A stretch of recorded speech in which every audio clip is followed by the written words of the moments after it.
Hi Darsi Priyadarshi Priyadarshi అనాలా దర్శి అనాలా దర్శి అయినా ప్రియదర్శి అయినా పర్వాలేదు సార్.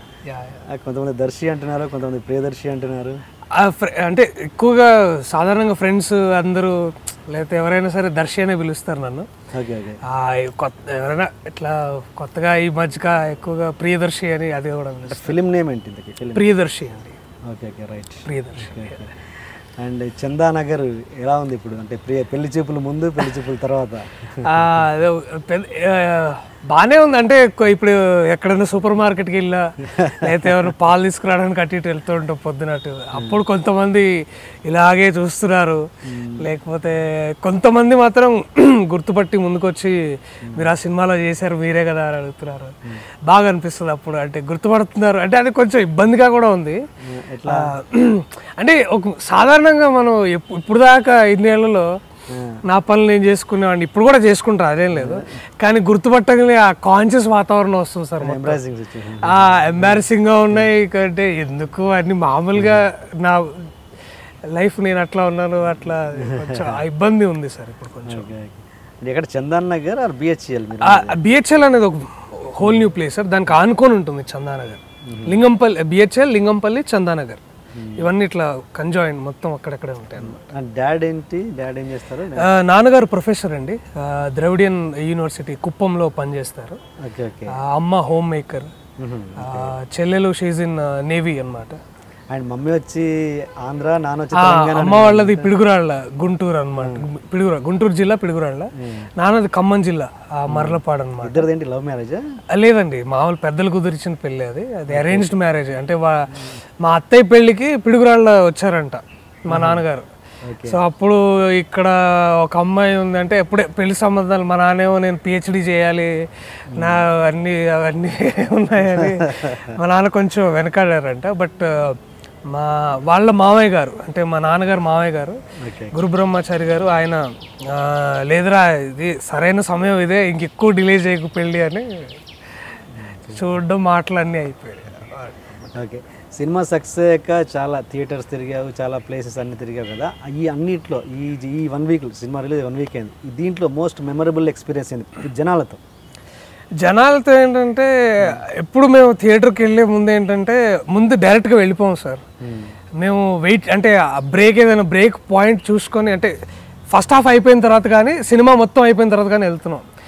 ఆ ముందు కాస్త కొన్ని క్షణాలు జనాల రియాక్షన్ సార్. అంటే మేము వచ్చిన తర్వాత వేరే రియాక్షన్స్ ఉంటాయి, కానీ నిజంగా మేము ఆ ముందు వెళ్ళి వీళ్ళు ఏం మాట్లాడుతున్నారు, అంటే అసలు ఎలా రియాక్ట్ అవుతున్నారు థియేటర్లో, అది ఎప్పుడు చూడాలనిపించే క్షణాలు సార్. అంటే ఎలా రియాక్ట్ అవుతున్నారు, అంటే నేననే కాదు ఇంకే యాక్టర్ వచ్చినా, ఆ కథలో ఆ సన్నివేశం వచ్చినా అది చూస్తుంటే చాలా బాగా అనిపిస్తుంది. బాగా నవ్వుతున్నారు.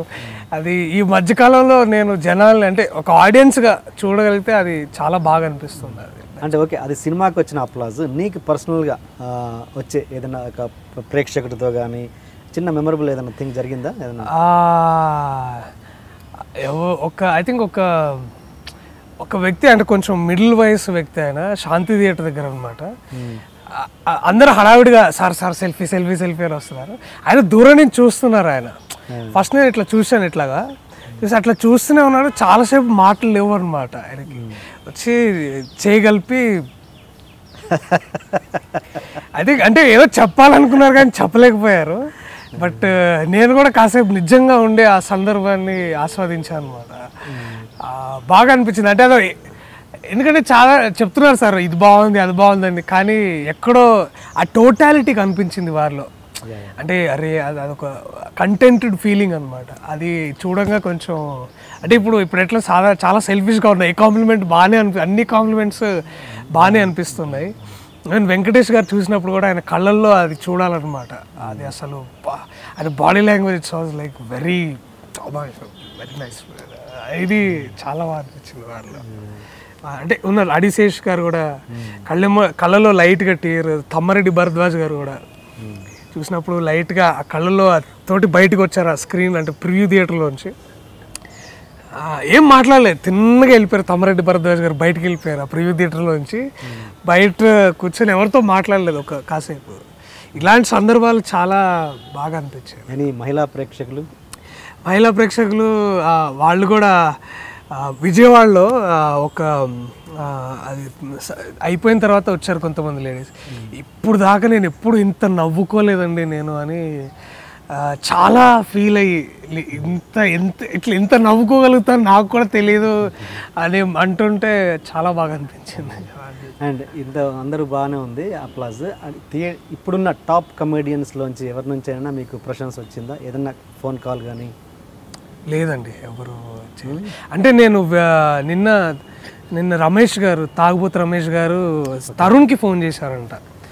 ఫోన్ చేసి బాగా అసలు పగలగొట్టేసావు పోయాను, సినిమా ఇండస్ట్రీలో చాలా బాగా వింటున్నాను నేను ఇప్పుడు అని అన్నారంట. అది తరుణ్కి చెప్పారంట. అది నాకైతే నిన్ను ప్రత్యేకంగా రవితేజ గారు ఫోన్ చేశారండి. అది మర్చిపోలేని విషయం. అది బాగా చేసామమ్మా, చాలా టైమింగ్ బాగుంది అంటే నేను చెప్పాను సార్ మీలాంటి వాళ్ళు నాలాంటి వాళ్ళు చాలా ఇన్స్పిరేషన్ అంటే పర్లేదు నేను అక్కడి నుంచి వచ్చాను కదా నాకు తెలుసు అది అని చాలా బాగా that was very happiest moment. అలాగే రాణా గారు ఫోన్ చేశారు. అండ్ నిన్న సందీప్ కిషన్ వాళ్ళు వంశీపైడిపల్లి గారు ఫోన్ చేశారు. బాగుంది boss, your timing is very nice అని అన్నారు వారు కూడా. నేను కూడా తెలంగాణ వాడినే, నాకు తెలుసు సంబడి అంటే ఎటకారంగా లేదు నీ యాక్సెంట్ కూడా, ఎంత అవసరం అంతే ఉంది అని చెప్పారు. అది బాగా అనిపించింది. బాగా. సో కమెడియన్స్ నుంచి మాత్రం కాల్ ఏం రాలేదు? లేదు సార్. అండ్ అంటే ఓకే, ఇది కాకుండా ఇంకా మంచి ద బెస్ట్ కాంప్లిమెంట్ ఏది ఇది మొత్తం టోటల్ హోల్? మా అమ్మ అండి. అంటే తను కూడా ఎక్కువ ఇప్పుడు అంటే మా నాన్న అయినా మా అమ్మ అయినా సరే వాళ్ళది ఏమన్నా నచ్చితే వాళ్ళ బాడీ లాంగ్వేజ్ వాళ్ళ కళ్ళు నాకు చెప్తాయండి.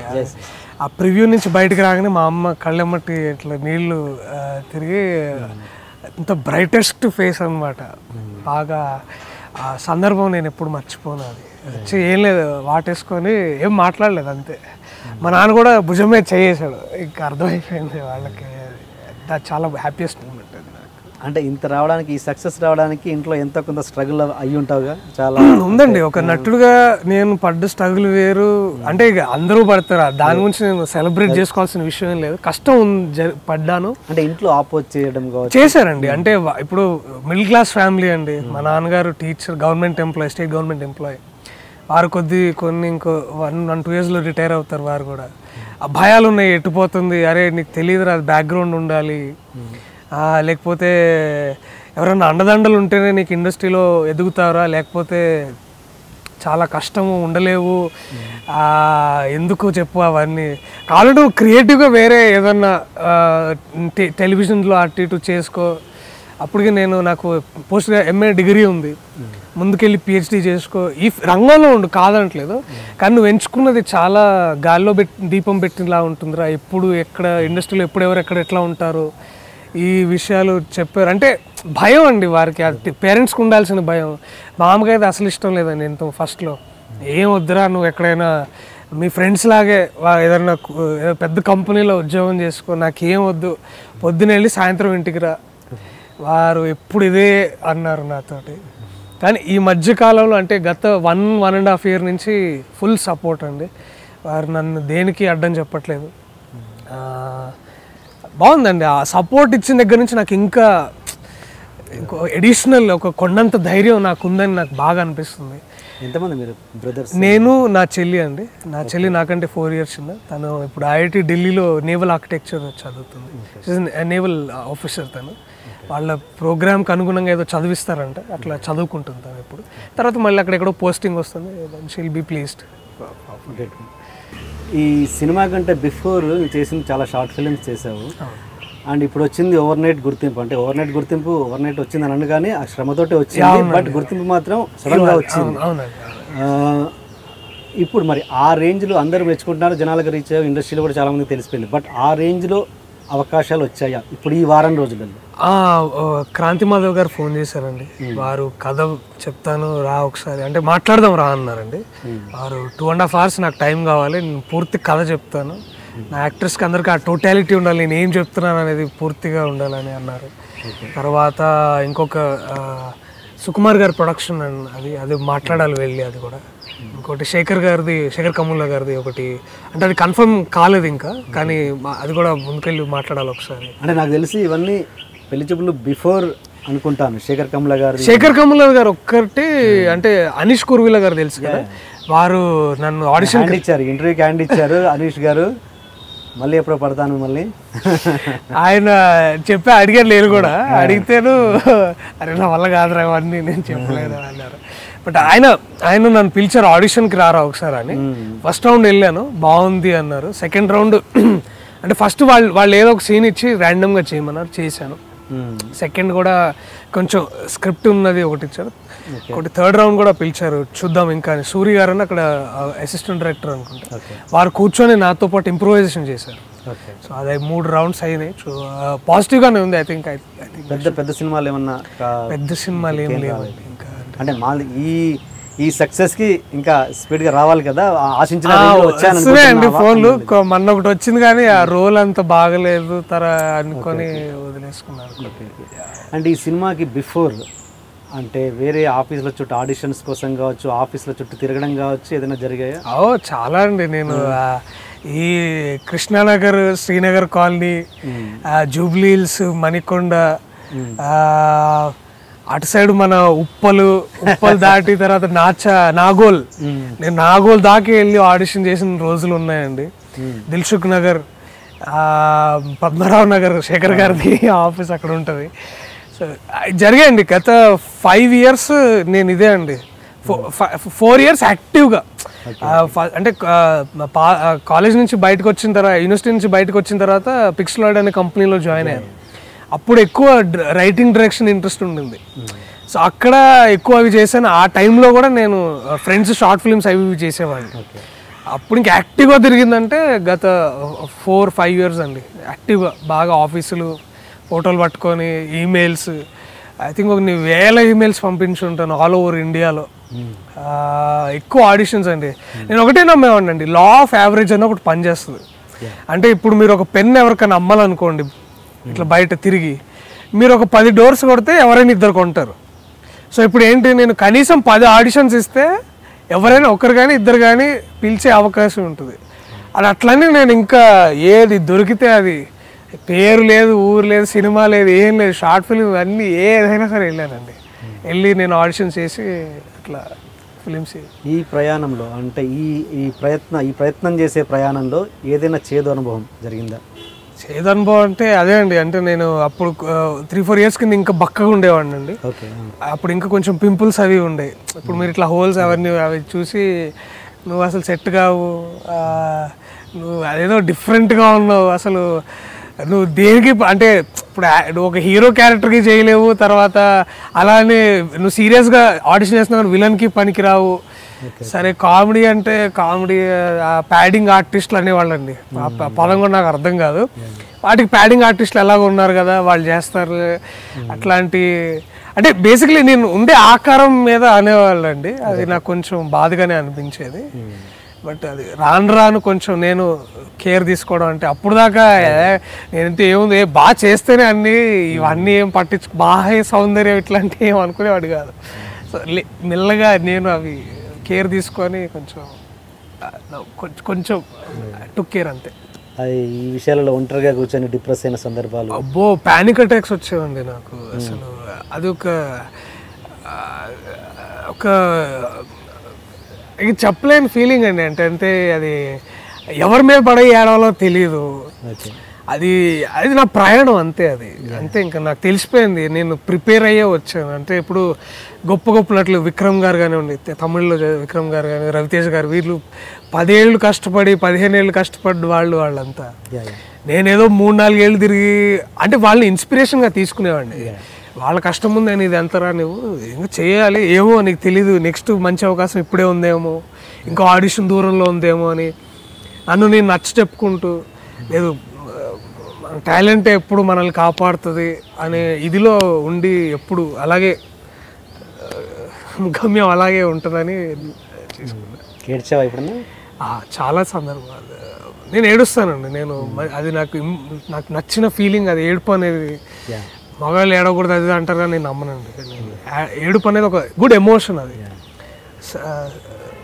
I cry. ఎప్పుడైనా బాధ కలిగినప్పుడు ఏడుస్తాను. ఏది అలాంటి సందర్భం ఏంటి? అంటే అంటే అదే అండి ఫెయిల్యూర్. ఇప్పుడు ఆర్టిస్ట్గా మీరు డైలీ ఫెయిల్ అవుతారు. ఎందుకంటే ఇప్పుడు ఒక ఆడిషన్కి వెళ్ళినా పోయింది, రిజెక్షన్, అది ఒక దగ్గర తట్టుకోలేకపోయానండి. ఇంకెట్టు వెళ్తాను అంటే అప్పటికి కొన్ని సినిమాలు చేస్తున్నా కానీ నచ్చట్లేదండి నాకు. అవి పేర్లు చెప్పలే కానీ అది ఇంటర్నల్గా హ్యాపీనెస్ లేదు, సాటిస్ఫాక్షన్ లేదు. అప్పుడు కూర్చొని ఏడ్చినాను. అప్పుడు ఇంటిలాగా అయిపోతానా, లేకపోతే ఆ భయాలు, ఇన్సెక్యూరిటీస్, అప్పుడు బాగా నేను ఇది కాదు ఏదో అని ఫీలింగ్ అంతేనా? అదే అంటే నన్ను నేను అక్కడ చూసుకోలేకపోయానండి, అక్కడ నేను ఉండలేకపోయాను. అంటే మరి అప్పుడు మళ్ళీ అనిపించేది నీ మొహానికి వచ్చిందే ఎక్కువ, ముందు చెయ్యి, ఆ తర్వాత చూసుకుందాంలే అని మళ్ళీ అది కూడా ఆలోచన కూడా ఉండేది మళ్ళీ. బట్ యా సందర్భాలు ఉన్నాయండి, ఏడ్చిన సందర్భాలు ఉన్నాయి. పర్సనల్గా ఏడ్చిన, ప్రొఫెషనల్ పక్కన పెట్టండి, పర్సనల్గా బాధపడ్డ సందర్భాలు. మా బాబాయ్ చనిపోయినప్పుడు అండి, ఐ థింక్ అది జరిగి ఒక 4 years అవుతుంది.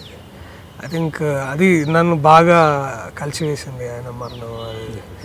దేవుడు అనేవాడు నిజంగా ఉంటే కాలర్ పట్టుకొని అడుగుతా మా బాబాయ్ నాకు ఇచ్చేయమని. నాకు అంత కోపం వచ్చింది, అంత ఏడుపు వచ్చింది నాకు. ఏంటి ఆయనతో అంత అటాచ్మెంట్?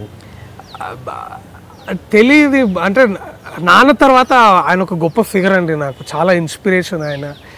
చిన్నప్పుడు ఇంట్లో ఉన్నప్పుడు మా నాన్నకి దానవీర సూరకర్ణ, మాయాబజార్ ఈ సినిమా క్యాసెట్లు అన్నీ పెట్టుకొని డైలాగులు వినేవాళ్ళు. అప్పుడు మనకి సినిమా ఆడియో వచ్చేది. వచ్చినప్పుడు చెప్పి నాకు వినిపించి, లేకపోతే ఏదన్నా రాసి కానీ ఎట్లా ఉండాలి, చాలా ప్రేమ వేరండి మా బాబాయ్ తోటి. అది అనుకోలేదు ఎప్పుడు అలా జరుగుతుందని. ఎలా చనిపోయారు? హార్ట్ ఇష్యూ ఏదో వచ్చిందని, చాలా యంగ్ ఏజ్, 40 years అనుకున్నాను. ఆయన పెళ్ళి కూడా చేసుకోలేదు. ఆయన ఆ భావాలు, ఆ వ్యక్తిత్వం, సమాజం పట్ల ఆయన ఇదంతా, ఆయన ఒక యోగిలాగా ఉండేవాడు ఒక్కోసారి. ఆయన చాలా డిఫరెంట్ కేటగిరీ, అంటే మన ఫ్యామిలీ మొత్తంలోనే తిట్టుకున్నారు బాగా, బట్ ఆయన ఇంటే నాకు చాలా దగ్గర ఇదన్నమాట. నాకు ఇంకా తలుచుకుంటేనే బాగా అనిపిస్తుంది. బాగా ఐ మిస్ హిమ్ సీరియస్లీ. ఇప్పుడు ఉంటే బాగుండేది. అండ్ ఆ సమాజం పట్ల భావాలు అన్నవి నేను ఈ బ్లాగ్ చదివాను. ఏంటంటే నీకు కూడా అది చాలా ఉన్నట్టుగా ఉంది కదా సమాజం మీద. క్యాజువల్ ఒపీనియన్ సార్, అంటే ఒపీనియన్ అంటే మనం చూసి మనం రిఫ్లెక్ట్ అవుతాం. నేను అంటే ఒక ఆర్టిస్ట్గా మనం చూసేదే మనం రిఫ్లెక్ట్ చేయగలుగుతాం ఎక్కడైనా. అంటే అది డిఫరెంట్ క్వార్టర్స్ ఆఫ్ సొసైటీ నుంచి మనకు ఆ ఎఫెక్ట్ ఉంటుంది. బయట జరిగే అరాచకాలు కానీ, ఇబ్బందులు కానీ నా మీద కూడా ఆ ప్రభావం ఉంటుంది. నేను కూడా వాటికి ఎంపథెటిక్ సాడ్ ఫీల్ అయ్యే సందర్భాలు ఉంటాయి. అలాగే వచ్చినాయి అవన్నీ. పైగా నేను అప్పుడు జర్నలిజం కోర్స్ చేశాను, MA in mass communication. So అక్కడ నాకు వాళ్ళు చెప్పారు, ఒక ప్రొఫెసర్ శ్రీనివాస్ మెల్కోటి అని ఒక ప్రొఫెసర్ అనమాట, మీడియా అంటే ఏం లేదురా, సమాజానికి అద్దం పట్టడం అనేది అని అన్నారనమాట. అంటే మనం క్రియేట్ చేస్తున్నాం సొసైటీని, అసలు ఏం జరుగుతుందో సొసైటీ చూసుకోవడానికి. సో ఒక ఆర్టిస్ట్గా నేను ఎలా ఫీల్ అంటే మీరు ఏం జరుగుతుందో దాన్ని మనం రియాలిటీని ఇమిడియేట్ చేయగలిగితే నేను ఆర్టిస్ట్ అనుకున్నాను అంతే. సో ఆ ప్రయాణంలో, ఆలోచన విధానంలో వచ్చిన ఇదే అన్నమాట. అట్లా. సరే, ఇంతకుముందు మళ్ళీ ఆడిషన్స్ దగ్గరికి వస్తే చాలామంది ఇప్పుడు కొత్త ఆర్టిస్టులు, కొత్తగా ట్రై చేసే వాళ్ళు ఆడిషన్స్కి వెళ్ళి రెగ్యులర్గా చెప్పే డైలాగ్స్, సినిమాలో ఏదో సినిమా డైలాగ్స్, సినిమాలో ఫేమస్ డైలాగ్స్ చెప్తుంటారు. అలా చేస్తే ఎక్కువగా రీచ్ అయ్యే ఛాన్స్ లేదు. నాకు తెలిసి నువ్వు కూడా ఎక్కడ రాసినట్టు గుర్తున్నావు. అవునవును. అది ఏంటి, దాని మీద నీ ఎక్స్పీరియన్స్, ఎలా చేస్తే మనం ఇంప్రెస్ చేయొచ్చు ఎదుటివాన్ని? ఒకటి ఏంటంటే సార్, నేను ఆడిషన్ చేశాను ఒకప్పుడు పిక్స్లైడ్ అనే కంపెనీ. అప్పుడు నాకు అర్థమైంది ఏంటంటే ప్రతి ఒక్కరు అదే, అంటే ఇదర్ స్క్రిప్ట్ అడుగుతారండి రాగానే, లేకపోతే నా లుక్స్ ఇట్లా మంచి బాడీ చేసి neatly they are toned very well and condition very well అండి. కానీ ఎప్పుడైనా ఆడిషన్ చేసేవాడు ఈ క్యారెక్టర్ వీడు అసలు సరిపోతాడు ఇలా అనేదే మైండ్లో ఉంటుందండి. నువ్వు ఎంత బాగున్నావు అది అన్నీ సెకండరీ అవుతాయి. అంటే మీ ఇప్పుడు అందంగా ఉన్నవాడు కావాలో ఆ కేటగిరీ చూసేది వేరే ఉంటుంది. అలా నేనేమనుకుంటానంటే అండి, how different are you from others. ఇప్పుడు వాళ్ళకి ఏం నచ్చుద్ది అనేది అదొక పాయింట్. తర్వాత నీ పర్స్పెక్టివ్ ఏంటి, నువ్వు ఇప్పుడు స్క్రిప్ట్ ఏదైనా ఇచ్చే స్క్రిప్ట్ నువ్వు డిఫరెంట్గా ఎలాగ చూస్తావు, చూసిన తర్వాత దాన్ని ఎలా నువ్వు ఓన్ చేసుకుంటావు అనేది చాలా ఇంపార్టెంట్ అండి. అండ్ చాలామంది నేను కలుస్తాను బయట ఫ్రెండ్స్ అంటే యాక్టింగ్ చేస్తాను ఏమంటే అవునా ఏమన్నా చేస్తున్నారా చదువుతున్నారా ఏమన్నా ట్రైన్డా అంటే ఎందుకన్నా జిమ్ పోవాలి మంచిగా ప్రోటీన్ తాగాలి బాగా చేయాలి చాలా మంచిగా ఉంటే వచ్చేస్తుంది అని అంటారు కానీ నాకు అది కరెక్ట్ కాదని అనిపిస్తుంది అండ్ ఖచ్చితంగా ఒక చూసే విధానం చేసే విధానం కొంచెం స్పెషల్గా ఉన్న అండ్ ఎమోషన్ అండి ఎమోషన్ అనేది యూనివర్సల్ అది దాన్ని కరెక్ట్గా మనం ప్రజెంట్ చేయగలగాలి అండ్ కాపీ కొడితే ఎమ్మటే దొరికిపోతారు అంటే ఇప్పుడు కొంతమంది డైలాగ్ చెప్పే విధానం కూడా ఏదైనా పెద్ద స్టార్ స్టైల్ కాపీ కొడుతూ ఉంటారు కొంతమంది చూడంగానే వాళ్ళు చెప్పేస్తారు వాళ్ళు చేసేవాళ్ళు పిచ్చోళ్ళు కాదు కదా వాళ్ళకి ఎమ్మటే వీడు ఎమ్మటే వాళ్ళు దొరికిపోతారు సో ఐ థింక్ నేను చేసిన విధానం ఏంటంటే ఏదైనా చూస్తే దీన్ని నేను ఎలా కొత్తగా చూడగలను దాన్ని నా స్టైల్లో ఎలా చెప్పగలను అనేది అదొకటి ట్రై చేస్తానండి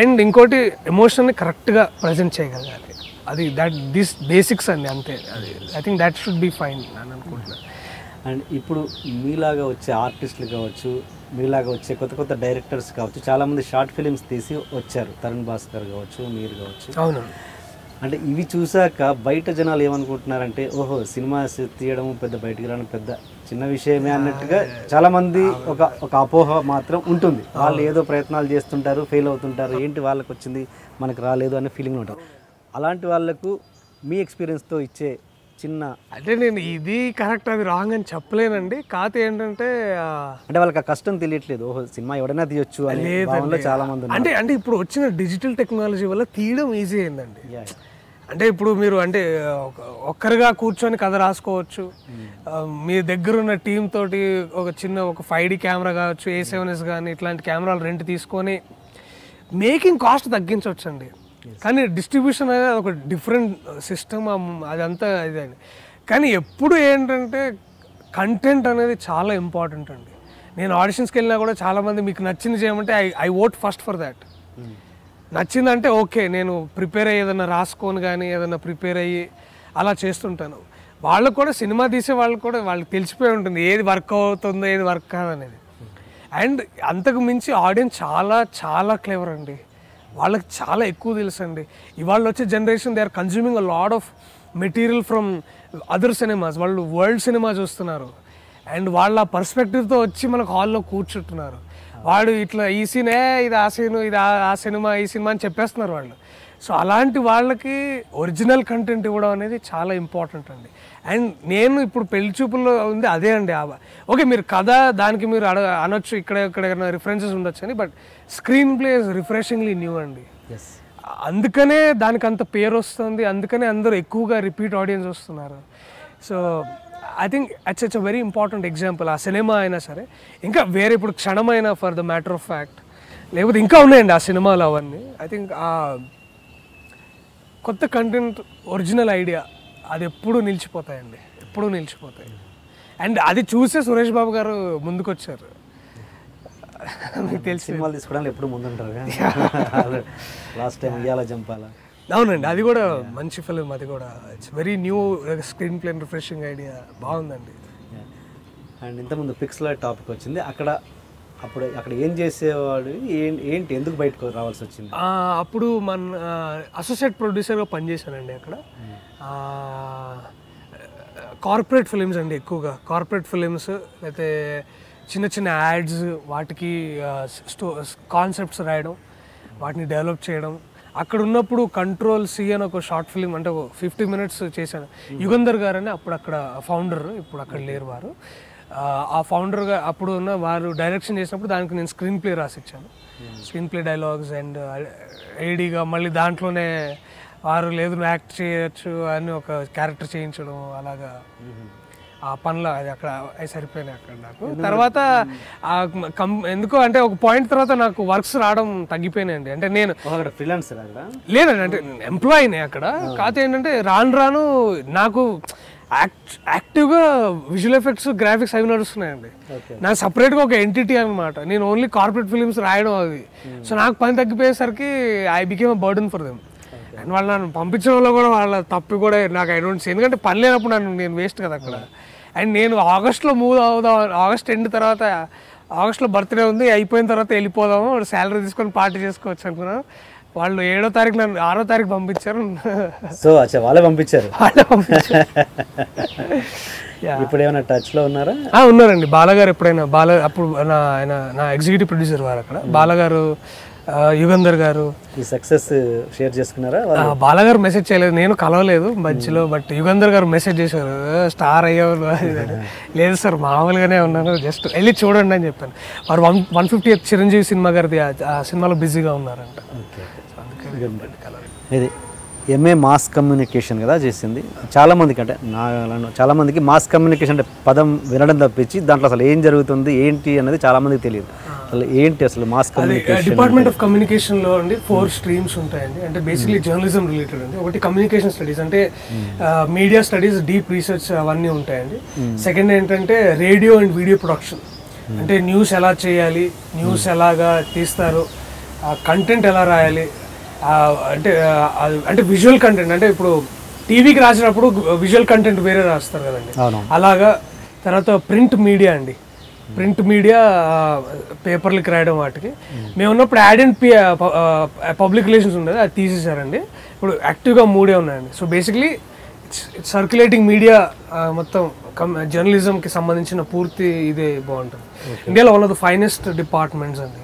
నా లైఫ్ మారింది కూడా అక్కడే మేజర్గా. అంటే బట్ ఇది యాక్టింగ్ పరంగా డెసిషన్ పెద్దగా హెల్ప్ అయ్యే కోర్స్ కాదు కదా? అంటే కాదు, బట్ నాకు అంటే నేను చదువుకున్నది అక్కడ నాకు యాక్చువల్గా వెళ్ళిపోయిందండి. అంటే అదే చెప్తున్నాను ఇందాక, సమాజానికి మిర్రర్ పట్టేవాళ్ళు జర్నలిస్ట్ అని చెప్పారు. అప్పుడు నాకు అప్పుడు అనిపించింది, అరే ఇదే ఇక్కడ ఆ ప్రిన్సిపల్ని ఇక్కడ అప్లై చేసి, తర్వాత నా లెర్నింగ్ అంతా ర్యాగ్ పికింగ్ అండి. అంటే ఎక్కడ ఇప్పుడు ఒక మంచి ఏదైనా యాక్టర్ ఒక మంచి సందర్భం ఏదైనా ఎమోట్ చేసిన, అరే బాగా చేశారు, ఆ కనెక్ట్ అండి. అది నాకు ఎక్కడ దొరికితే నేను అక్కడ ఏది పడితే అది నేర్చుకోవడం. చాలా సందర్భాల్లో ఆంథ్రోపాలజీ, పొలిటికల్ సైన్స్ క్లాసులో కూడా కూర్చునేవాడిని. సో అలా కూడా it was helpful to me అక్కడ. సో నాలెడ్జ్ అండి నాకు ఇప్పుడు అట్లే లేదు, ఎంత నాలెడ్జ్ వస్తే నేర్చుకుంటాను, దాన్ని ఎక్కడైనా హెల్ప్ అవుద్దని అనుకుంటాను అంతే. సో లెర్నింగ్ అనేది కంటిన్యూస్ ప్రాసెస్. అట్లాగే అన్లెర్నింగ్ కూడా చాలా ఇంపార్టెంట్ అని అనుకుంటాను. అది హెల్ప్ అయింది, క్రాస్ పాలినేట్ అయింది. అండ్ యాక్టింగ్ క్లాసెస్ భిక్షు గారి దగ్గర నేర్చుకున్నావు? అది ఎట్లా? అది సో నేను పిక్సెలాడ్ అయిపోయిన తర్వాత జునూన్ అని ఒక షార్ట్ ఫిల్మ్ చేశానండి తరుణ్ భాస్కర్ తోటి. అలాగే మచ్చానికి కళ్యాణం అని ఒకటి చేశాను, దర్శన్ అని ఇంకో ఫ్రెండ్ ఉన్నాడు. అలా ఒక 3 షార్ట్ ఫిల్మ్స్ చేశాను, కంట్రోల్స్ అవన్నీ చేసి. సో ఏమైందంటే నేను ఫిలిం ఇండస్ట్రీలోకి వెళ్తా అంటే నాన్నగారే సలహా అడిగారు, అరే నాకు భిక్షు గారిని అడుగుతాను. ఆయన అంటే సారు, ఆయన నా ఫాదర్ ఫిగర్ భిక్షు గారు. అరే ఎందుకురా ఈ కష్టాలు అవన్నీ, ఎందుకు చాలా అది అని, నేను ఫాదర్లా చెప్తున్నాను మీ నాన్నలాగా, హాయిగా ఏదైనా మంచి మాస్ కమ్యూనికేషన్ అదేదో ఏమైనా చదువుకో, ఉద్యోగం చేసుకో, హాయిగా ఉండు అని అన్నారు. నాకు మనసు ఒప్పుకోలేదు దానికి. సరే నేను ఎట్లాగైనా సార్కి నేను చేశాను ఏదో చూపించాలని వెళ్ళి చూపించా, సార్ నేను చేశాను సార్ చూడండి అంటే, ఇంటికి రారా ఇంటికి రారా అంటే జునూన్ చూపించా.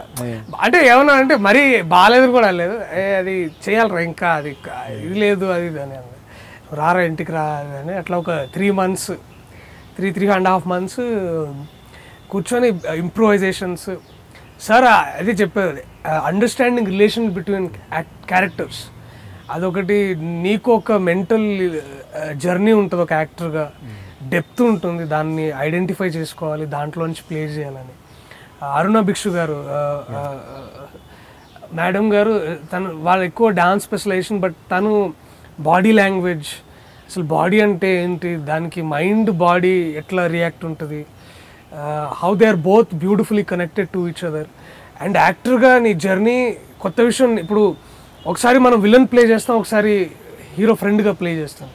ఈ రెండింటికి డిఫరెన్సెస్ ఏంటి, ఇక్కడ ఏం నేర్చుకున్నాం, ఇక్కడ అదే ఇక్కడ ఎందుకు వాడకూడదు, లెర్నింగ్ అండ్ అన్లెర్నింగ్ ప్రాసెస్, అది మేడం అట్లాంటి ఎన్నో విషయాలండి. అంటే ఇవన్నీ కాదు, ఒక టెక్స్ట్ బుక్ ప్యాటర్న్ కాదు, ఇలా ఎన్నో వాళ్ళ ఎక్స్పీరియన్సెస్, స్పాంటేనిటీ ఎందుకు అవసరము, ఇవన్నీ చాలా ఇట్లా ఎన్నో ఇంప్రూవైజేషన్స్.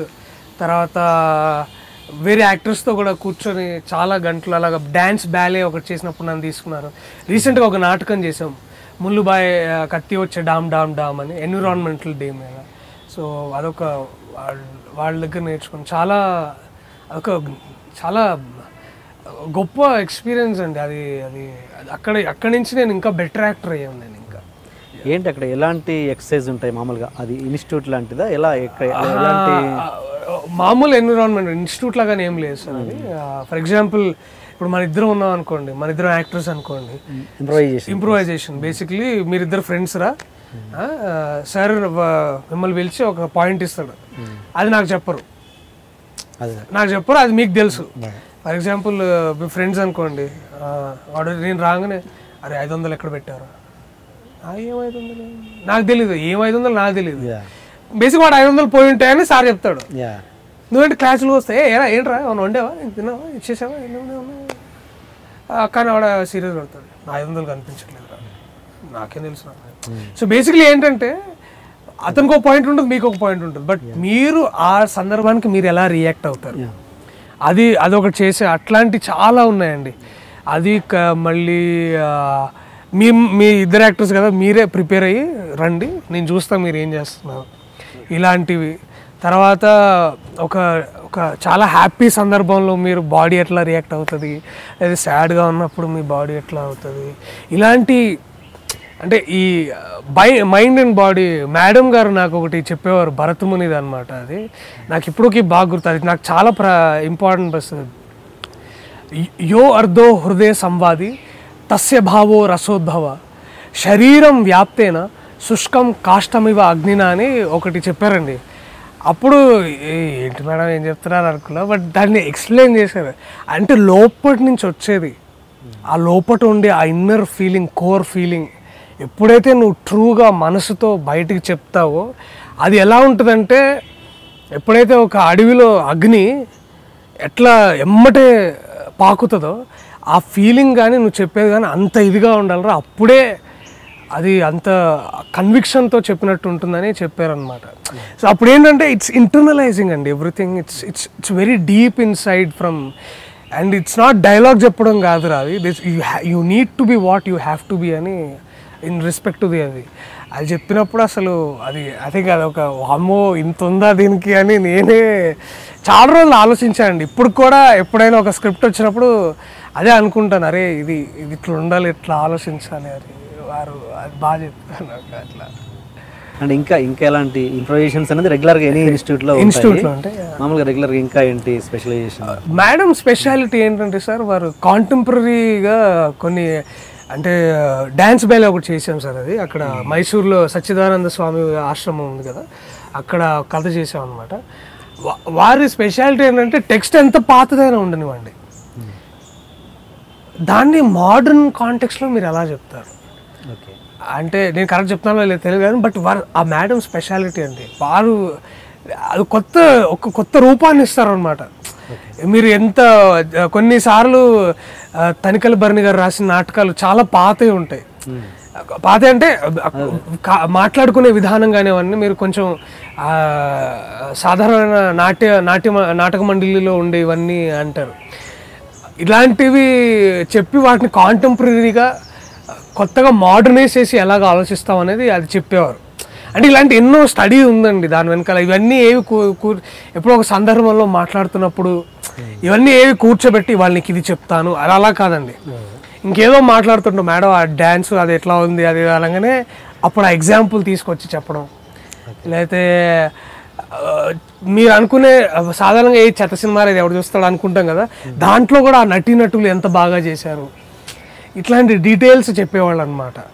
సో ఆ మెంటల్ మెచ్యూరిటీ ఎంత అవసరం ఒక నటుడికి, ఒక రిసోర్స్ఫుల్ పర్సన్గా ఎప్పుడు ఉండాలి అనేది, ఇట్లాంటి విషయాలు చాలా అవి ఇప్పుడు కూడా ఎప్పుడో కనిపిస్తే ఇప్పటికీ చెప్తారు వారు, అది చాలా బాగా అనిపిస్తుంది. ఓకే, అండ్ ఇప్పటివరకు చేసిన షార్ట్ ఫిలిమ్స్లో అందరు కొత్త వాళ్ళతోనే యాక్ట్ చేశారు, అండ్ ఇప్పుడు చేసిన పెళ్లి చూపులు సూపర్ సక్సెస్ అయినా కూడా దాంట్లోని కాంబినేషన్ కూడా పెద్ద ఇమేజ్ ఉన్నట్లు ఏం కాదు, ఇప్పుడిప్పుడే అందరూ. సో ఇప్పుడు సడన్గా ఏ స్టార్ పవన్ కళ్యాణ్ గారు లేదా మహేష్ బాబు, జూనియర్ ఎన్టీఆర్ లాంటి సినిమాలు చేయాల్సి వచ్చిందనుకో, వాళ్ళ కాంబినేషన్లో సినిమా చేయాల్సి వచ్చింది ఇప్పుడు ఈ రాత్రి అప్పుడు కూడా ఇంతే కాన్ఫిడెంట్తో చేయగలవా? నేను ఒకటే అనుకుంటానండి, పొద్దున్న లేవగానే నువ్వు చేయగలవరా, నువ్వు బెస్ట్, అని నన్ను నేను ఒకసారి చెప్పుకొని బయటకు వెళ్తానండి. ఎందుకంటే అది నాలో లేకపోతే ఇంకా అది ఎవరు చెప్పినా రాదండి. సో నాకు ఇంతకుముందు టెర్రర్ చేసేటప్పుడు శ్రీకాంత్ గారితో ఉండేది, అమ్మ పెద్దనట్టు అది లాస్ట్ సీక్వెన్స్ అంతా వారికి నాకే ఉంటుంది ఎలా అని. వారి గొప్పతనం కూడా చాలా ఈజీ చేశారండి. వచ్చి లేదమ్మా ఇట్లా చేద్దాం ఇలా చేద్దాం అని ఆ కెమిస్ట్రీ చెప్పి ఇట్లా చేద్దాం నువ్వు ఇలాగుండు అని చెప్పి అప్పుడు అనిపించిందండి చేయగలగాలి అంటే చేయాలండి, ఇంకా తప్పదు మనకి. మీరు because you have to be prepared or not prepared but you have to do that అంతే, ఇంకా దానికి ఇంక లేదు. అండ్ నేను నమ్ముతానండి ఆ పాయింట్లో. నేను ఏదైనా ఇచ్చితే I take a lot of inputs from director అండి. వారు చెప్పేది పూర్తిగా కాన్సన్ట్రేషన్తో వింటాను. ఇది కావాలని నేను ఫస్ట్ టేక్ ఆర్టిస్ట్ అయితే కాదండి, నేను ఆ గొప్పలు కూడా నాకు లేవు.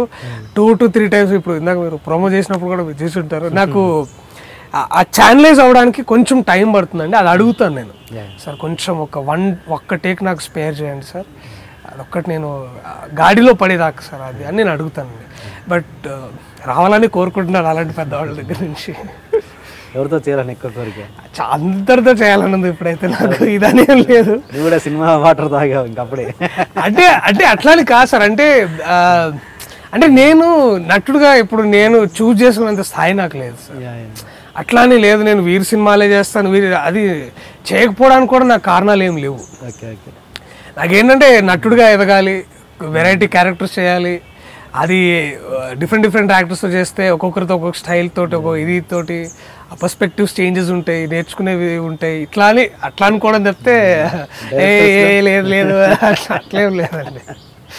డైరెక్టర్స్లో చేయాలనుకుంటే ఎవరిది అంటే అందరిది చేయాలనుకుంటారు ఆర్టిస్ట్ అన్నాక, కానీ పర్టికులర్గా రేపు ఫలానా డైరెక్టర్ చేస్తే ఇది చెప్తే మిగతా వాళ్ళందరూ నన్ను తిట్టుకుంటారండి, వాళ్ళ పేర్లు ఎందుకు చెప్పలేదు. అట్లానేం లేదు సార్, అంటే నీ కెరీర్కి నేను బ్రేక్ తెలుసుకోలేదు కానీ నెక్స్ట్ అట్లే లేదండి, అంత స్థాయి లేదండి. నేను ఇప్పుడే వచ్చాను, ఈ సినిమా సక్సెస్ అవడం వల్ల గుర్తించారు నన్ను, వీడు ఎవడో ఉన్నాడని. నేను అంతే సార్, ఇప్పుడు ఎవరన్నా పిలిస్తే నేను ఖచ్చితంగా వెళ్ళి మాట్లాడతాను. ఇక అక్కడి జరిగే అది అక్కడ జరుగుద్ది అంతే. అది అండ్ ఈ సక్సెస్లో నువ్వు ఎవరైనా ఒక్క వ్యక్తికి కృతజ్ఞత చెప్పాలనుకుంటే ఎవరికి చెప్తావు? ఒక్క వ్యక్తి అని కాదులేండి, నేను అది కాదు ఎప్పుడు కాదు, అది ఫ్యామిలీ అండి. వారు ఐ థింక్ చాలా ఇంపార్టెంట్ రోల్ ప్లే చేశారు ఇన్ టర్మ్స్ ఆఫ్ నా గ్రోయింగ్ అప్ కానివ్వండి, లేకపోతే నన్ను పెంచిన విధానం కానివ్వండి, లేకపోతే ఎన్నో హెల్ప్ చేసేయండి. అది తర్వాత ఫ్రెండ్స్ అండి, నేను చదువుకున్న టైంలో ఉన్న ఫ్రెండ్స్ కానివ్వండి, మా టీచర్స్ ఫ్రమ్ ద డిపార్ట్మెంట్ కానివ్వండి, ఫ్రెండ్స్ అండ్ ఒక్కరికి, ఎందుకంటే I not made up by one person కదండి. సో నాకు ఉన్నారండి at these people who help me in various ways. And అది నేను I can never say one person. అందరి నుంచి నేర్చుకున్నాను, అందరూ నాకు ఏదో ఒకటి కొత్త విషయాన్ని నేర్పించారు, ఇలా ఉండొచ్చు అని వాళ్ళు బతికి నాకు ఎగ్జాంపుల్ సెట్ చేశారు. అది నేను చెప్పలేనండి అసలు. ఇక్కడ నీ బ్లాగ్లో సాగర సంగమం సినిమాని బాగా ఇన్స్పైర్ చేసిందని రాసావు. అవునండి. ఏజ్లో నువ్వు చూసింది సాగర సంగమం? నేను ఐ వాజ్ 7 years అండి. నాకు అప్పుడు ఐ థింక్ 3rd 4th క్లాస్లో అది సండే రోజు టీవీలో వచ్చింది. అది అప్పుడు మనకు డీడీ ఉండేది. అంటే నా క్వశ్చన్ ఏంటంటే, ఒక 7 ఏళ్ల పిల్లని ఒక సినిమా ఎలా ఇన్ఫ్లుయెన్స్ చేయగలదని? చేస్తుందండి, ఖచ్చితంగా చేస్తుంది. అంటే ఇప్పుడు నాకు తెలిసి నా ఇంట్లో ఇప్పుడు వచ్చే నెక్స్ట్ జనరేషన్స్ వాళ్ళు చిన్నపిల్ల కజిన్స్ వాళ్ళందరూ వాళ్ళు నేను ఆ సినిమాలో ఈ జాకెట్ చూసాను, నాకు అలాంటిదే కొనిపించు, అలాంటి ఫోన్ అలాంటి క్రిష్ లాంటి సినిమా అలాంటి పిల్లల్ని ఇన్ఫ్లుయెన్స్ చేసిందంటే చేస్తాయండి. అంటే అది అంటే దాని వెనకాల కొంచెం పేరెంటల్ ఇది కూడా ఉంటుందండి. అంటే అది ఖచ్చితంగా వాళ్ళు కూడా లేదు బాబు ఇది తప్పు, ఇలా ఉండకూడదు, ఇలా మంచిదని చిన్నప్పుడు వాళ్ళు చెప్పడం ద్వారా కూడా తెలుస్తుందండి. నాకు చెప్పారు. పైగా నేను ఏ సినిమాలో అయినా మంచి తీసుకోవడానికి ఆ చిన్నప్పుడు అలా ఉండేది. రజనీకాంత్ సినిమాలు గారు చూసిన, స్వయం కృషి, లేకపోతే ఇలాంటి బాలచంద్ర గారి రుద్రవీణ చూసినా కూడా మంచి అనేది ఇట్ వాజ్ వెరీ, నాకు అది ఇంట్లో వాతావరణం అలా ఉండేది. పైగా మా నాన్నగారు విశ్లేషించేవాడు అనమాట. అసలు ఏం చేశారు, ఆ కోపం వచ్చినప్పుడు వెళ్ళి చెప్పు కొడతాడు చూడు, అదిరా అది ఆ డైరెక్షన్ ఇదిరా అని ఇట్లా ఎక్స్ప్లెయిన్ చేసేవాళ్ళు అనమాట. అవునా కరెక్ట్, ఇంత డెప్త్ ఉందా దానికి నేను అట్లా ఆలోచించేవాడు అనమాట. అండ్ సాగర సమయంలో కూడా అది ఆ డ్యాన్స్ చేసి నచ్చకపోతే వచ్చి అక్కడ ఖైరతాబాద్ అక్కడికి వచ్చి ఇట్లా డ్యాన్స్ చేస్తారు కమల్ హాసన్ గారు. అంటే అంత ఆగ్రహం ఎంత ఇది అట్లని మళ్ళీ అది వదులుకోలేడు, ఆ ప్రేమను వదులుకోలేరు. అది చేస్తుంటే అసలు ఇవన్నీ బాగా నాటుకుపోయినాయి అవన్నీ. So yeah I'm influenced by Kamal Haasan గారు అండ్ యాక్టింగ్ పరంగానా ఒక సినిమా బెస్ట్ సినిమా పరంగానా ఎలా ఇన్ఫ్లుయెన్స్ అయ్యింది? రెండు అండి. ఎందుకంటే నాకు I believe one of the best screen place ever return అండి సాగర సంగమం. అసలు ఆ రోజుల్లో నాన్ లీనియర్ స్క్రీన్ ప్లే అంటే ముందు అంతా కోల్పోయిన ఒక పాత్రికేయుడు వచ్చి ఏదో గొప్ప డ్యాన్స్ అని రాసుకొని మళ్ళీ దాన్ని వెళ్ళి ఎక్స్ప్లెయిన్ చేయడం, వావ్ ఐ థింక్ అది బెస్ట్ స్క్రీన్ ప్లేస్ అనిపిస్తుంది నాకు ఇప్పుడు కూడా. ప్యాకేజ్ అండి అది, it's a beautiful package of great thing. Jayaprada గారు వాట్ అ గ్రేట్ పర్ఫార్మర్ వారు. అసలు నేను ఇక్కడికి వచ్చిన కారణమే వేరు. శ్రీ బాలకృష్ణ గారి తల్లి ఆయన కళను 10 మందిలోనూ ప్రదర్శించడం, వారి ప్రశంసలను అందుకోవడం కళ్ళారా చూడకుండానే వెళ్ళిపోయారు. నేను అలా కాకూడదనే స్వార్థంతో ఒక మహా కళాకారుడి చేతిలో రూపుదిద్దుకుంటున్నా కుమారి శైలజ నాట్య విన్యాసాన్ని కళ్ళారా చూడాలని వచ్చాను. కన్న తల్లిగా నా కోరిక తీరే భాగ్యాన్ని కలిగించిన శ్రీ బాలకృష్ణ గారికి నా కృతజ్ఞతలు.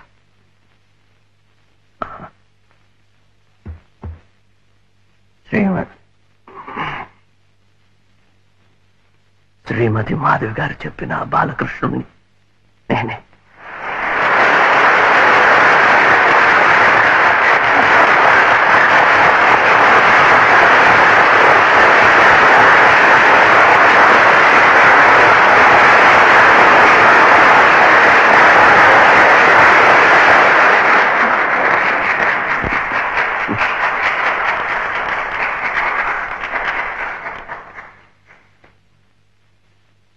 పది మందిలో నా గురించి చెప్పడం కానీ, ఒక కళాకారుడుగా మీ అందరి అభినందనలు అందుకోవడం కానీ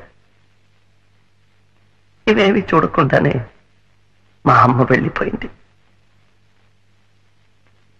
ఆమెతో బాటే నా జీవితం మసిబారిపోయింది, కుడిగట్టింది. ఆ పరిస్థితిలో నుంచి నన్ను బయటకి లాగి మళ్ళీ పునర్జన్మనిచ్చింది ఈ దేవత. అందుకు ప్రతిఫలంగా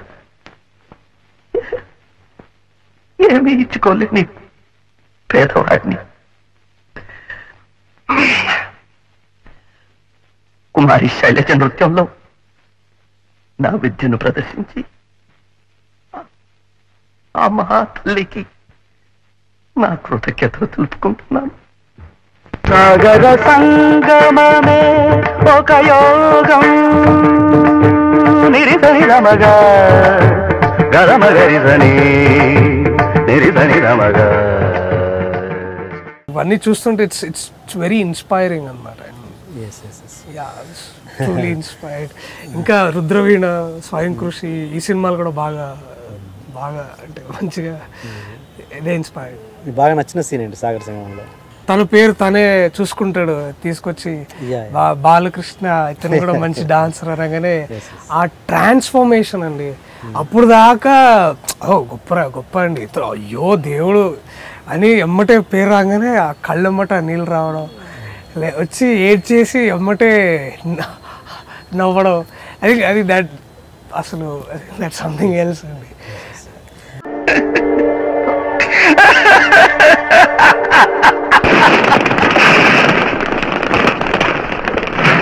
నీలో మామూలుగా ఈ సినిమా చూసిన వాళ్ళందరూ పెళ్లి చూపులు సినిమా చూసాక అందరు నీలో ఉన్న ఒక గొప్ప కమెడియన్ని చూశారు. నీ షార్ట్ ఫిలిమ్స్ చూసిన వాళ్ళు ఎవరైనా, అంటే నేను చూశాను కాబట్టి నీ షోరీలు కూడా అన్నీ చూశాను కాబట్టి నాకు నీలో ఒక కమెడియన్ ఆఫ్ కోర్స్ ఉన్నాడు, ఒక వర్సటైల్ ఆర్టిస్ట్ అంటే లైక్ ఇర్ఫాన్ ఖాన్, సదాశివ్ అమరాపూర్కర్, చాలా పెద్ద అండ్ అలా కనబడుతుంది రియల్లీ. నేను ఇది చెప్పట్లేదు, ఫ్యాక్ట్ చెప్తున్నాను. బట్ అంటే నీకు ఏది ఇష్టం బేసిక్గా, కామెడీ అండ్ ఇది అని ఇష్టం అని ఏం లేదు సార్. అంటే సార్ యాక్టర్ అనే సార్ ఎప్పుడైనా సినిమా అనే ప్రాసెస్లో ఆర్టిస్ట్ ఒక్కడే సార్, ఆ రైటర్ కానీ దర్శకుడు కానీ, మిగతా అందరూ వాళ్ళని ఇంటర్ప్రిట్ చేసేవాళ్ళే. అండ్ అండ్ స్టోరీ ఇప్పుడు మనం ఒక కవిత చదివినా కూడా ఏదైనా కథ చదివినా కూడా మీరు ఎక్కడో ఫీల్ అయ్యి మిమ్మల్ని ఆలోచింపజేస్తుంది. అది కళకి ఆర్ట్కుండే అది తత్వం అలాంటిది. బట్ ఎప్పుడైనా ఒక ఆర్టిస్ట్గా దాన్ని ఎప్పుడైనా I take over it and I do, నాకు అదే ఉంటుందండి. అంటే am I making a little impact in the story? Am I being the catalyst who's driving it forward?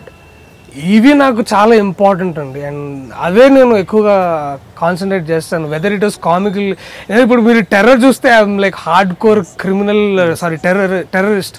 వాడు motto simple, boss I want to kill these people and వాడు తయారై వస్తాడు చంపడానికైనా సరే, and వాడు చచ్చిపోవడానికైనా లోపలికి వెళ్ళిపోయి అన్నీ చేస్తుంటాడు. సో అలాంటి వాడు ఎలాగ ఆలోచిస్తాడు, అరాచకవాది వాడు, అన్నీ నాకు అన్నీ సర్వనాశనం కావాలి అలాగా. ఇది it's like the next guy me friend ఎవడో వాడు చేసేది ఏముండదు, మళ్ళీ ఎన్ని ఇట్లాంటి ఎదవ ఐడియాలు ఇచ్చి లేదురా ప్రాంక్ వీడియోలు చేద్దాంరా ఎప్పటికి వెళ్ళి అది చెప్పడం. ఇవి అంటే ఆ కథకి నేను ఇఫ్ ఐఎమ్ యాడింగ్ వాల్యూ అనడం మాత్రం నేను ఖచ్చితంగా చూసుకుంటానండి. అది I make sure I do that. అంటే మన తెలుగులో ఇలాంటి ఆర్టిస్టులు, వర్స్టైల్ ఆర్టిస్టులు చాలా తక్కువ. ఉంటే కమెడియన్స్ ఉన్నారు, లేకపోతే సీరియస్ క్యారెక్టర్ ఆర్టిస్టులు ఉన్నారు, కానీ ఇలాంటి ఇలాంటి వాళ్ళు చాలా తక్కువ మంది ఉన్నారు. బట్ దీన్ని సరిగ్గా యూటిలైజ్ చేసుకుంటే బాగుంటుందని, ఎందుకంటే అది అందరికీ రాదు. చూడాలండి నేను కూడా ఐ షుడ్, అందరూ అది ఇప్పుడు అదే ఉన్నారు, you should do good stories అంటున్నారు.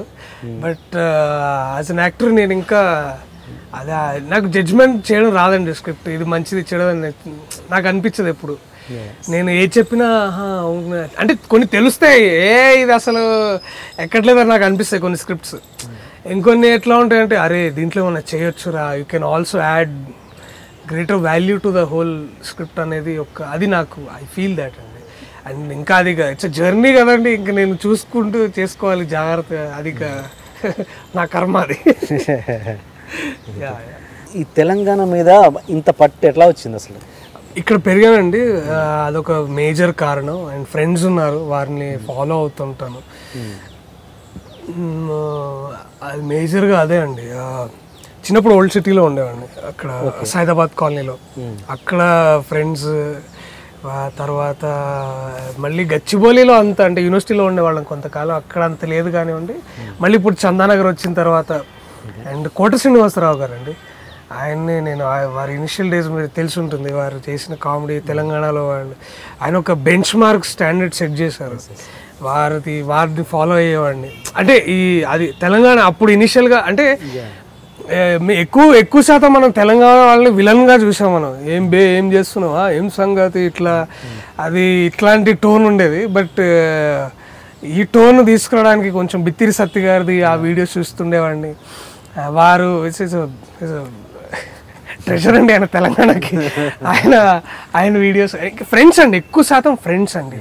ఎందుకంటే ఇంట్లో కూడా మేము ఇట్లా మాట్లాడుకున్నట్టే ఉంటుంది. ఖమ్మం జిల్లా వాళ్ళ తెలంగాణ అంత ఏదో నిజామాబాద్ కానీ ఆదిలాబాద్ ఇలాంటి తెలంగాణ ఉండదు వాళ్ళకి, మిక్స్ ఉంటుంది, కొంచెం మిక్స్ ఉంటుంది. నల్గొండ లాంటి తెలంగాణ ఉండదు.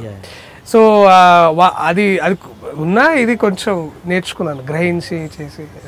అండ్ అబ్బాయి సెట్లో అతను సిద్దిపేటవాడు. అబ్బాయి అంటే నా విష్ణు అనే క్యారెక్టర్ చేసినవాడు సినిమాలో, పక్కన ఉంటాడు అతను. వాడు హార్డ్ కోర్ తెలంగాణ అండి. వాడు మాట్లాడడం అంతే, ఎవ్రీథింగ్ తెలంగాణ. వాడు కొంచెం హెల్ప్ అయింది నాకు, ఎస్పెషల్లీ ఆ డైలాగ్ నా ఉద్యోగం గర్ల్ ఫ్రెండ్ 2 వీక్నే అంటారు కదా, పీక్నే అని లేదు, రాయలేదు. నేను కూడా పోయినా అని అందాం అనుకున్నా, కానీ ఆ ముందు రోజు షూట్ ఆ బట్టలు పిండే సీన్ ఉంటుంది. ఏంట్రా వీడియోస్ చేసి ఏం చేస్తానంటే నువ్వేం గడ్డి విక్తావా అని అన్నాడు. అరే ఈ ఐడియా అది అని నేను అట్లా ఆలోచించి వాడాను అక్కడ. సో అది బాగా వర్కౌట్ అయింది. సో అట్లా వీళ్ళందరితోటి బాగా అనిపించింది. అండ్ ఏదన్నా ఒకటి నీలోని కామెడీ కాకుండా కొత్త నటుడిని చూపించడానికి నా ప్రయత్నము, ఏదన్నా ఒక సీరియస్ పర్ఫార్మెన్స్ మన ప్రేక్షకుల కోసం చేయి. ఇప్పుడు ఎనీథింగ్ హిందీలో ఉన్నా పర్లేదు.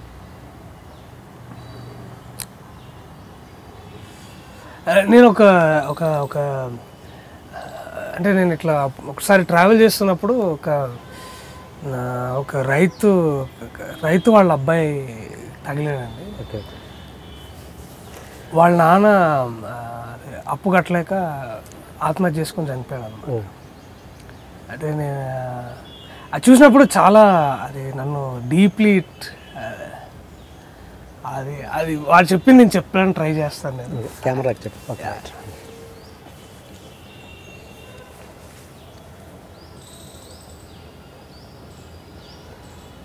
చదువుకోవడానికి డబ్బులు లేవు సార్ నా దగ్గర. అంటే ఉండే మా నాన్న బతికున్నంతకాలం నాకు చేసిండు ఆయన, మంచిగానే చదివించిండు. బర్త్డే ఉన్నప్పుడు బట్టలు కొనిపించిండు నన్ను మా నాన్న. కానీ అదే అప్పుడు పొలం కోసం అప్పు చేసిండు నాన్న. చేసిన తర్వాత అది పంట రాలే, ఏముంది మందు తాగి చచ్చిపోయాను. అప్పటి నుంచి నాకు అసలు ఏం చేయబుద్ధి కావట్లే అండి, నాకు అసలు అయితలేదు. నేను ఇంట్లో అమ్మ కూడా ఒంట్లో బాగుంటలేదు, అసలు బాగలేదండి.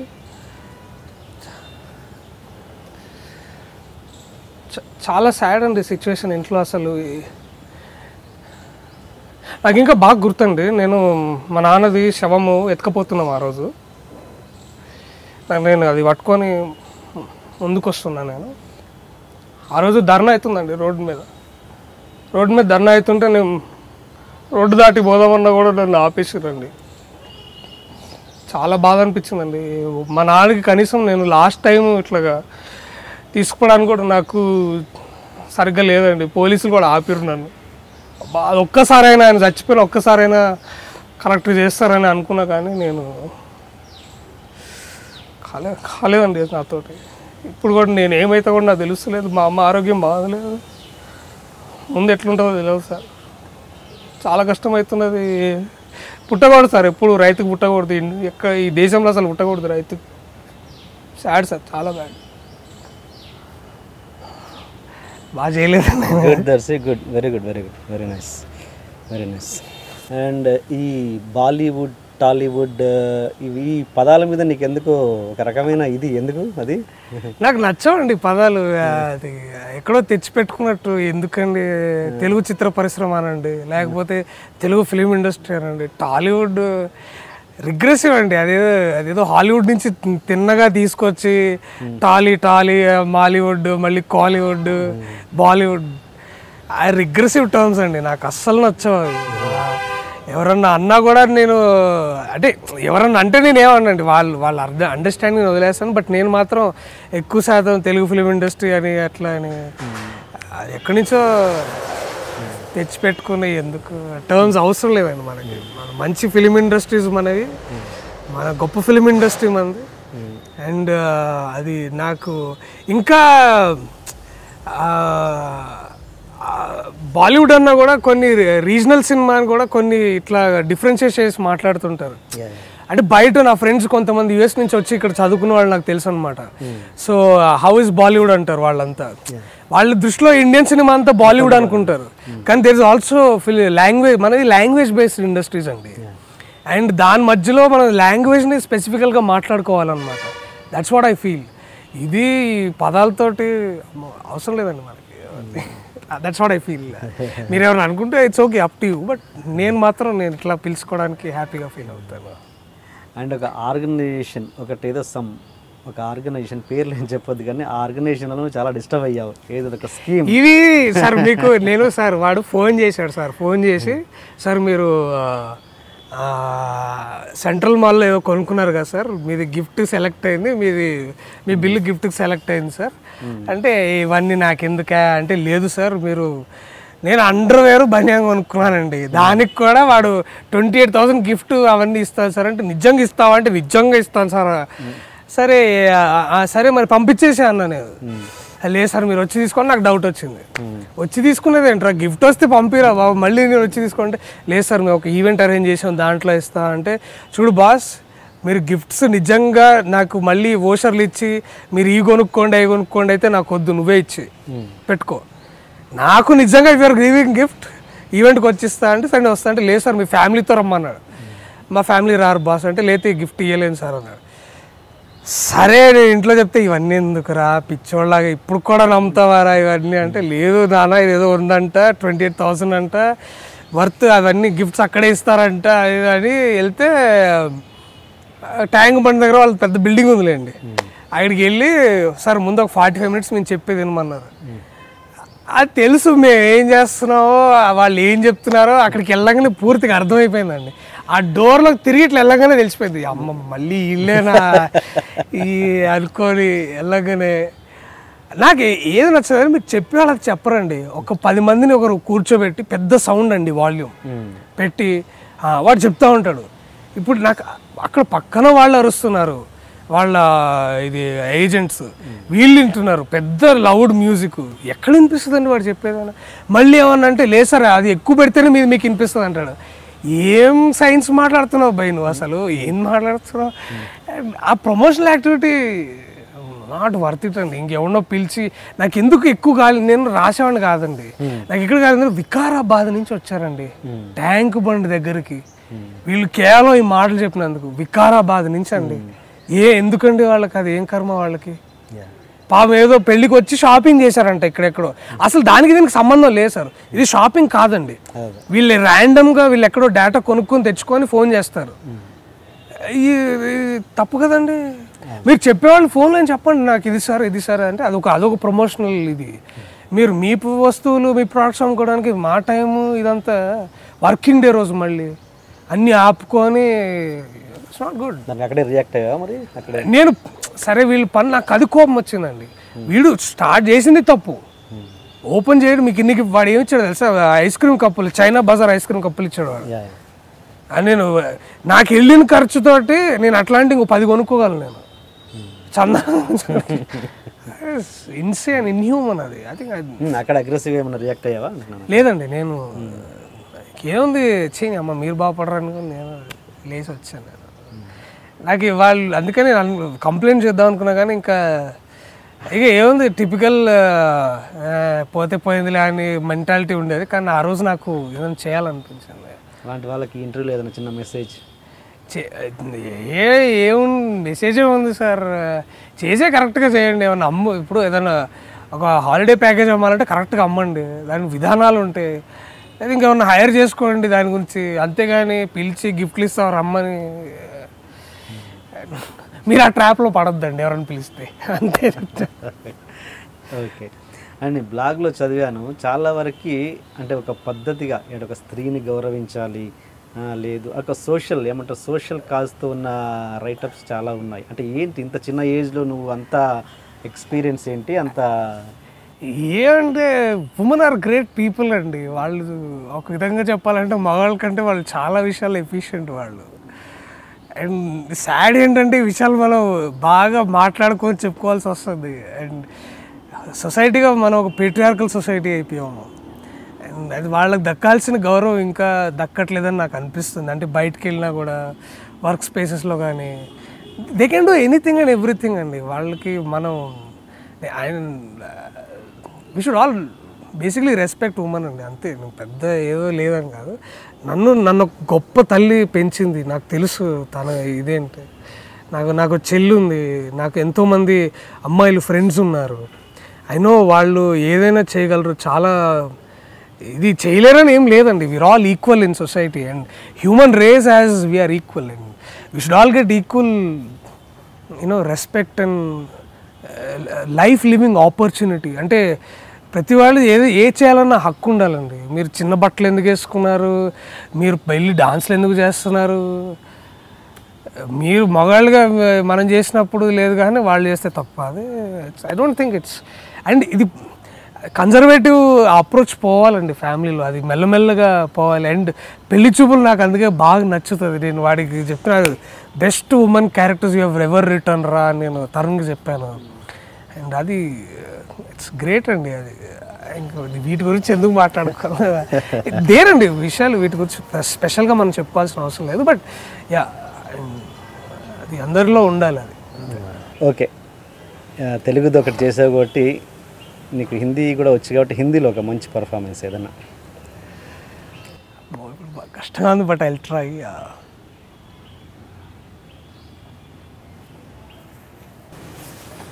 मैं भिखारी हूँ सर, रोड पे भीख मांगता हूँ मैं, मुझे कुछ पता नहीं है क्यों, क्या जान के भी क्या करूँगा. लोग मुझे खाने देते हैं, 2 रुपए देते हैं, ठीक है मेरे लिए. ज़िंदगी कट रहा है मेरा। बारिश आता है तो बस स्टॉप में सो जाता हूँ, धूप लगती है तो कोई पार्क में जाके सो जाता हूँ। अपन को कौन क्या करेगा सर, कौन क्या बोलेगा, इज्जत तो मिलती ही नहीं। ए भिखारी बोल के बुलाते हैं मुझे। चलता है सर, क्या फ़र्क पड़ता है, आप तो बड़े लोग हैं, बहुत पैसे कमाते हैं, हमारा कोई क्या ध्यान। मैं भी अच्छे परिवार से हूँ सर। मैं भीख मांगने वाला नहीं था, मेरे भी दिन अच्छे थे। क्या पता, आपको क्या पता, आपको तो सब अच्छा जा रहा है ना सर, पढ़े लिखे हुए हैं, आपके पिताजी भी तो आपको अच्छे खाना वाना दे रहे होंगे, सुबह बस में ऑफिस जाते, कार में जाते हो ना सर।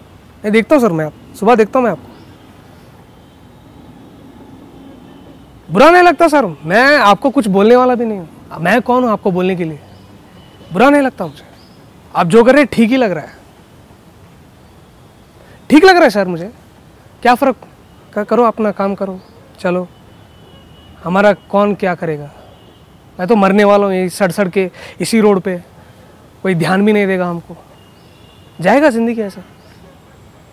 दिन भी अच्छे थे, बोला ना जैसे बोला ठीक ही था। मेरे बाप किसान था, गए पूरे। ऐसा दिन आया था सर, मेरे खेत में मैं मजदूर बना सर, मैं मजदूर बना। आप लोगों को लगता है ना कि भाई इंडिया शाइनिंग वो ये जाके अपने भाषण में देते हो ना, भाड़ में जाओ तुम लोग, भाड़ में जाओ सर तुम लोग, कुछ नहीं होने वाला है तुम्हारा यहाँ। ऐसे सड़ के आप भी मर जाओगे, मैं भी मर जाऊँगा, किसी को क्या पता लगता है, क्या पता लगता है सर, कुछ नहीं होने वाला है, बेकार है, तुम जी के भी बेकार है। पागल हो सर तुम, मैं पूरा पागल हूँ, मैं कुछ भी कर सकता हूँ। क्या बोलूँ मैं आपको, क्या बोलूँ सर। मैं बचपन से ऐसा था सर, मेरे को अच्छा होने के लिए कुछ नहीं हुआ। मैं मरूंगा, मैं सड़ के ऐसे मरूंगा मैं। आप निकलो सर, आप निकलो। అండ్ ఇది ఈ డెలివరీ షార్ట్ ఫిల్మ్ ఒకటి చేశావు కదా, దానికి పడ్డ ఆ ప్రాసెస్ చెప్పదు, అదొక పెద్ద కథ. 40 ఫిల్మ్ ఫెస్టివల్ అని ఒకటి జరుగుతుంది సార్ ఇండియాలో మొత్తం. ఎవ్రీ ఇయర్ కొన్ని సిటీస్లో అలాగ జరుగుతుంది. ఆ టైంలో చెన్నైలో జరిగింది అనమాట. సో మా ఫ్రెండ్స్ అందరూ చేద్దాం అని అన్నారు. నేను ఎందుకు, అరే ఎవడో కాంపిటీషన్లో వాడు ఏదో స్టోరీ ఇస్తే మనం చేయాలా అని అనుకునేవాడిని. కానీ లేదరా ఛాలెంజింగ్గా ఉంటుంది, 40 daysలో నిజంగా చేయగలమా అనేది ఒక ఇదనమాట. సో అలాగే దానికి ఏదో ఫీజు కట్టాము. సో చెన్నైలో మా ఫ్రెండ్స్ని వెళ్ళి వినమని చెప్పాము. వాళ్ళ ప్రాసెస్ కొన్ని బాగుంటాయి సార్. అంటే ముందు పర్సనల్గానే ఫోన్లో చెప్పేది, ఇంటర్నెట్లో పెట్టేది ఉండదు. అక్కడికి వచ్చిన తర్వాత మీరు ఏ చిట్టి తీస్తే ఆ చిట్టికి మీకు జానర్, ఒక డైలాగు, ఒక ప్రాపు, ఒక క్యారెక్టర్ పేరు ఇస్తారు. అవి వాడి మనం ఒక స్టోరీ చెప్పాలి. సో అది 48 hours కరెక్ట్గా స్టార్ట్ అయినప్పుడు వాడు ఇవన్నీ ఇస్తాడు మనకి. అక్కడి నుంచి మీరే స్టోరీ రాసుకోవాలి, మీ టీం మీరే, మీ మ్యూజిక్ మీరే, dialogues everything should be original, nothing should be copied. ఇది వాళ్ళ మోటో అండి. సో అలాగా స్టార్ట్ అయిందండి. నాకు డార్క్ కామెడీ అని వచ్చిందండి. నాకు కామెడీ అసలు నేను రాసేవాడినే కాదు. మీరు ఇంకో షార్ట్ ఫిలిం పొన్ను వాడని ఇంకోటి చేశా, అదంతా హెవీ ఇది ఉండేది. బట్ నాకు కామెడీ రాయడం చేత కాదు. బట్ సమ్హౌ ఇక నెక్ ఆఫ్ ద మూమెంట్లో I had to write something. And అట్లా షూట్ చేసామండి. సింక్ సౌండ్ అప్పుడు ఫస్ట్ టైం నేను కలిసింది వాళ్ళని, సంజయ్ అండ్ వరుణ్ వేణుగోపాల్ వాళ్ళు ఫస్ట్ టైం దానికి సింక్ సౌండ్ చేశారు. అట్లా camera John and Vishnu, artist Abhinav, Pratyusha, వీళ్ళందరూ, సుమేధ, అర్చన, అందరూ టీం అండి. అప్పుడు వీళ్ళందరూ సగం మంది నేను ఎంఏలో చదువుకున్న వాళ్ళే, ఇంకొంతమంది బయట నాకు తెలిసిన వాళ్ళు యాక్టర్స్ అందరూ బయట నుంచి వచ్చిన నాకు తెలియని వాళ్ళు, 2 తప్ప. అట్లా చేసి 48-47